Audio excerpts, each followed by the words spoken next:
Recently আমার বেডরুমের mirror ডেকোরেশনটা আমার এত বোরিং লাগছিল, তাই চেঞ্জ করার জন্য কিনে নিয়েছিলাম সুপার ক্লে, যেটা তোমরা পেয়ে যাবে স্টেশনারি শপে। একটা প্যাকেটে অনেকগুলো কালার থাকবে, সাথে থাকবে টুলস, কাটিং আর ডিজাইনের জন্য। ক্লেটাকে প্রথমে হাতে করে গোল করে নিয়ে এইভাবে সমান করে নেবে, তারপর কাটারটা দিয়ে 5টা টুকরো করে নেবে।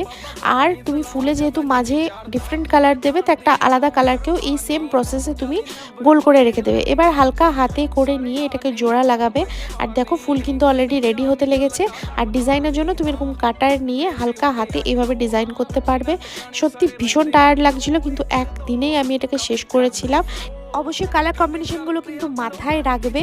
আর দেখো আমার এই তুলতুলে ফুলগুলো একদম রেডি, যেটাকে আমি 2 থেকে 4 ঘন্টার জন্য শুকোতে দিয়েছিলাম। তারপর আমি নিয়ে নিয়েছিলাম ফেভিকল আঠা। প্রতিটা ফুলের পিছনে ফেভিকল লাগিয়ে আমি সুন্দর করে আয়নায় লাগিয়ে দিয়েছি। আর এই দেখো ডেকোরেশন, দেখতে অসাম লাগছে। আমি তো চোখ ফেরাতে পারছি না। তোমাদের কেমন লাগলো কমেন্ট করে জানাও।